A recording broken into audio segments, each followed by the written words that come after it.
सबों को जोहार। स्वागत है एक नए वीडियो पर। मैं आपका दोस्त उज्जवल ई हांसदा।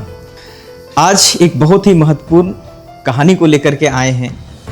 जिस तरह से अभी माहौल जो हमारे देश के अंदर में चल रहा है, जिस तरह से हमारे देश के अंदर में समस्या जो चल रहा है, उस हिसाब से हम सभी लोग, चाहे बिजनेसमैन हो, चाहे नौकरी वाले हो, चाहे परिवार चलाने वाले हों, चाहे स्टूडेंट हो, हर तरफ अफरा तफरी हमारे जीवन में मचा हुआ है। इसी बीच एक प्यारा सा कहानी हमारे माइंड में आया और आपको मैं सुनाना चाहता हूँ। ये कहानी एक गांव की है। इस कहानी के अंदर में हम 3 चीज़ों को सीखेंगे। पहला ये सीखेंगे कि हम इस दौर में बेहतर कैसे करें। दूसरा है कि हम अपने इस दौर के अंदर में अपने अंदर में छुपे हुए कला को कैसे बाहर निकालें। और तीसरा कि आने वाले समय में हम अपने आप को एक बेहतरीन जगह पर कैसे लेके जाएं। तो दोस्तों, इस कहानी में जो है एक बहुत ही सुंदर सा एक गांव था। उस गांव में एक किसान रहा करता था। उस किसान के पास कई सारे जानवर थे, उसमें से एक गधा भी उनके पास था। और वो गधा सच में वो बिल्कुल ही गधा था।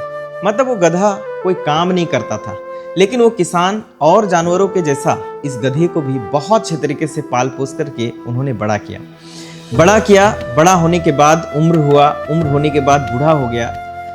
ये सब देखकर किसान के मन में एक दिन विचार आया कि ये गधा कोई काम करता नहीं है, मैं इसे बड़ा किया, बूढ़ा किया, इसके बावजूद भी गधा के मन में एक दिन भी नहीं आया कि मैं इस मालिक के लिए कुछ करूं या कुछ सामान ढो करके जाऊं।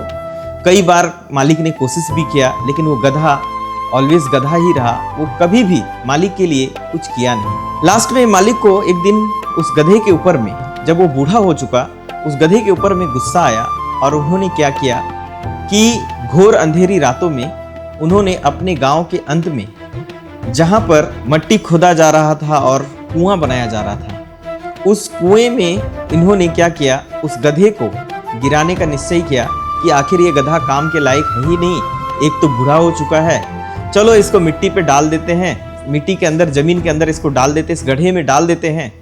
तो इससे क्या होगा कि ये गधा भी अपना जीवन को खत्म कर देगा और मैं एक गधे से मुक्ति हो जाऊंगा और मैं फ्री हो जाऊंगा। गधा मालिक के साथ रात में चलने लगा। मालिक गधे को लेकर जाने लगा और उस अंधेरी रातों में उस मालिक ने क्या किया, गधा को गड्ढे पर गिरा दिया। सुबह होने के बाद कई सारे लोग उस गड्ढे के आसपास में चल फिर रहे थे, तो उन्हें गधा का आहट सुनाई दिया कि वहां पर एक गधा गिरा हुआ है। गांव वालों ने पूछा किसका गधा है।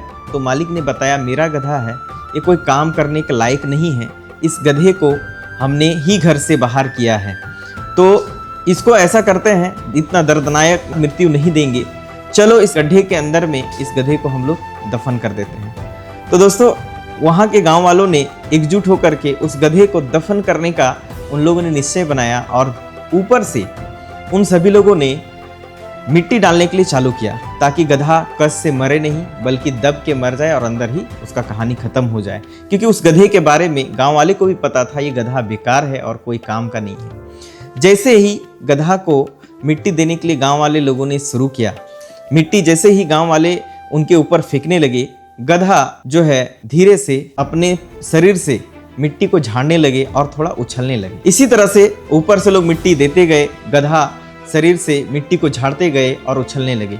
उसी तरह से करते करते वो मिट्टी जो है जमीन के अंदर चला गया। गधा जो है उस मिट्टी के सहारे बाहर आ गया और बाहर आने के बाद उस गधे ने निश्चय किया कि मालिक मुझे मेरे साथ ऐसा इसलिए किया कि मालिक मेरे से काम चाहते हैं। और उस दिन से वो गधा बेहतर तरीके से काम करने लगा और एक बेहतर गधा बन करके अपने मालिक के लिए साबित हुआ।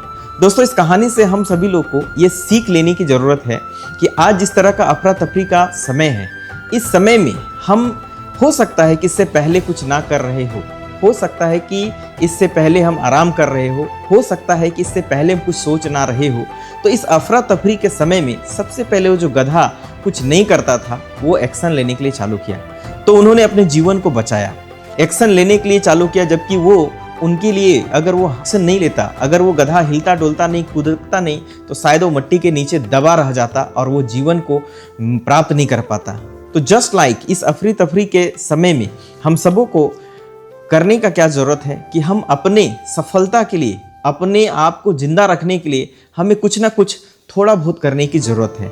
अभी जैसे हम सभी लोग ज़्यादा दूर नहीं जा सकते तो पैदल जाने की ज़रूरत है, हम पैदल जा सकते हैं, या हम साइकिल से जा सकते हैं। 4 व्हीलर से नहीं जा सकते तो हम जो है अपने छोटे मोटे संसाधनों का उपयोग करके जा सकते हैं। मतलब हमें एक्शन करने का ज़रूरत है। हम जिस भी क्षेत्र में आगे बढ़ रहे हो उसके लिए हमें एक्शन करना होगा, तभी जा कर के हम इस परिस्थिति से बाहर निकलेंगे। अगर यदि इस परिस्थिति में बैठे रहेंगे तो हम भी उस गधे की तरह बाहर नहीं निकल पाएंगे, अंदर में दबे रह जाएंगे।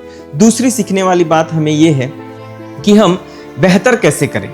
बेहतर करने के लिए हमारे पास आज सोशल मीडिया है, अनेकों चीज़ें हैं जिसे हम देख करके सीख सकते हैं। चाहे परिवार कैसे चलाएं, चाहे हम अपने बिजनेस को कैसे करें, चाहे हम जिस भी चीज़ का तैयारी कर रहे हैं उसको हम बेहतर तरीके से कैसे तैयारी करें, इन सारे चीज़ों को हम क्या कर सकते हैं, देख करके सीख सकते हैं। और हमारे पास पर्याप्त टाइम है और उसको सीख करके हम अपने करियर में, अपने लाइफ में एक अच्छे जगह पर जा सकते हैं। तीसरा और इम्पॉर्टेंट चीज़ कि भविष्य के लिए हम क्या कर सकते हैं। अभी के समय में हमें रुकने की ज़रूरत है, रुक करके हमें एक्शन लेने की ज़रूरत है और एक फ्रेमवर्क तैयार करने की ज़रूरत है कि ये जो समस्या आज आई है या जो चल रही है हमारे जीवन में, इस समस्या से बाहर निकलने का रास्ता और दोबारा ये समस्या हमारे जीवन में ना आए, इसके लिए हमें नोट डाउन करने की ज़रूरत है कि आने वाले समय में मैं क्या क्या करूँगा, किस तरह से करूँगा और क्या क्या स्टेप मैं लूँगा जिससे कि मैं और बेहतर परफॉर्मेंस कर सकता हूँ, बेहतर आगे बढ़ सकता हूँ। तो इन सारी चीज़ों को हमें नोट डाउन करने की ज़रूरत है। तीसरे पॉइंट में हमें लिखने का ज़रूरत है कि हमें बेहतर कैसे करना है, क्या क्या एक्शन करने से हमारा बेहतर हो सकता है और दोबारा ये समस्या ना आए। जो गलती हमें पीछे हुई है वो गलती हमें दोहराना नहीं है। अगर हम इन तीनों चीज़ों को अगर अच्छे तरीके से कर लेते हैं, तीनों चीज़ों को बेहतर तरीके से अगर हम सजा लेते हैं तो हमें जीवन आसान लगने लगती है। परिस्थिति हमारे विपरीत होने के बावजूद भी हमें लगेगी कि नहीं, परिस्थिति के विपरीत नहीं बल्कि परिस्थिति हमारे अगेंस्ट में नहीं बल्कि हमारे साथ चल रही है और हम एक बेहतर जीवन का आनंद ले सकते हैं। इस अफरा तफरी के समय में हम बेहतर स्टडी का जो है अफरा तफरी के समय बेहतर स्टडी का जो है हम नॉलेज ले सकते हैं और इस अफरा तफरी में हम बेहतर तरीके से अपने आप को रिप्रेजेंट कर सकते हैं। इस वीडियो से जरा कुछ भी सीखा हो या आपके फ्रेंड को अगर लगता है जो इस तरह के समस्याओं में फंसे हैं, उनको भी इस वीडियो को शेयर कीजिए ताकि वो भी देखें और इस अफरा तफरी के समय में खुद को एक्शन मोड में ला करके अपने जीवन को एक बेहतर बना सके।